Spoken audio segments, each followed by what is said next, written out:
प्राचीन काल से भारतीय संस्कृति के सबसे पवित्र और कठिन पर्वों में से एक है छठ पूजा। यह पूजा व्रत, आस्था और शुद्धता का प्रतीक है। और जब बात आती है काशी की, तो यहाँ के घाटों पर छठ पूजा का नजारा दिल को छू लेने वाला होता है। आज हम आपको लेकर चलेंगे बनारस के इन घाटों पर, जहाँ श्रद्धालुओं की अद्भुत आस्था की कहानी रचाई जाती है। छठ पूजा का माहौल कुछ दिन पहले ही बनना शुरू हो जाता है।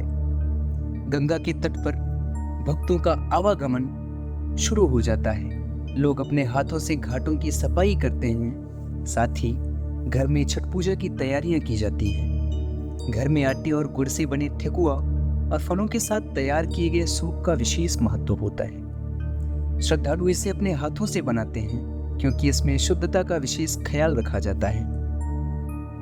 ये व्रत सिर्फ एक पूजा नहीं बल्कि एक तपस्या है। 4 दिनों का उपवास और शुद्धता का पालन। इसमें महिलाओं के साथ साथ पुरुष भी हिस्सा लेते हैं। गंगा में खड़े होकर उगते और डूबते सूर्य को अर्घ्य देते हैं। इसमें न कोई दिखावा है न कोई आडंबर। यहाँ हर भक्त के मन में केवल एक ही इच्छा है, अपने परिवार के सुख समृद्धि के लिए भगवान सूर्य और छठी मैया की भक्ति।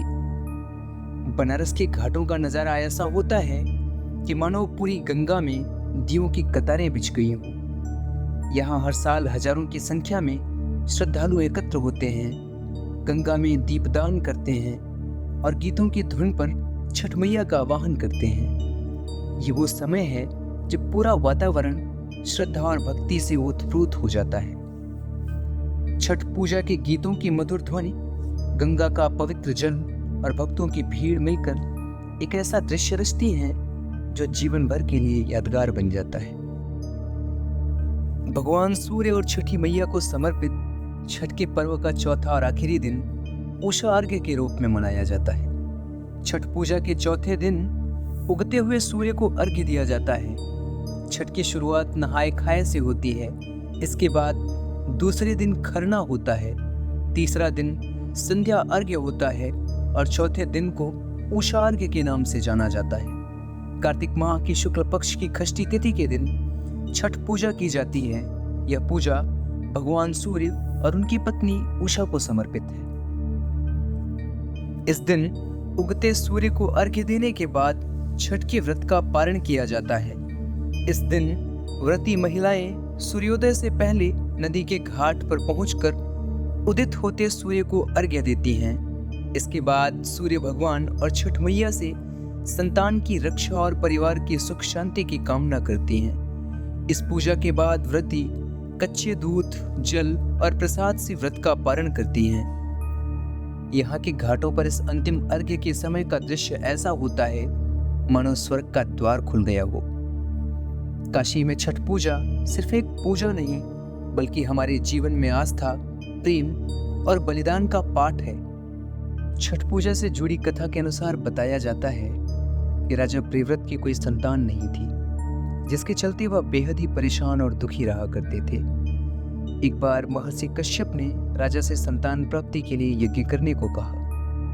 महाराज जी की आज्ञा मानकर राजा ने यज्ञ कराया, जिसके बाद राजा को एक पुत्र हुआ, लेकिन दुर्भाग्यवश वो बच्चा मृत पैदा हुआ।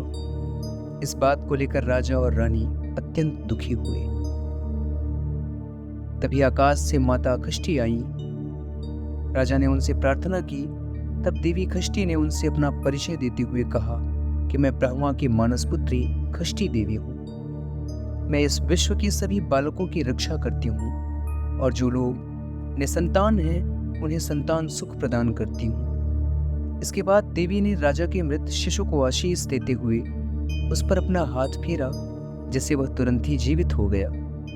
यह देखकर राजा बेहद ही प्रसन्न हुए और उन्होंने देवी खष्टी की आराधना प्रारंभ कर दी। कहा जाता है कि इसके बाद ही छठी माता की पूजा का विधान शुरू हुआ। एक ऐसी परंपरा जो हर पीढ़ी को अपने जड़ों से जोड़ती है और यह यकीन दिलाती है कि चाहे कितनी भी कठिनाइयां आएं, आस्था और भक्ति से सब संभव है। अगर आपको हमारी इस कहानी से बनारस की छठ पूजा की अनुभूति हुई हो तो इसे लाइक और शेयर जरूर करें और हमारे चैनल को सब्सक्राइब करना न भूलें। मिलते हैं अगले वीडियो में, तब तक के लिए जय छठी मैया।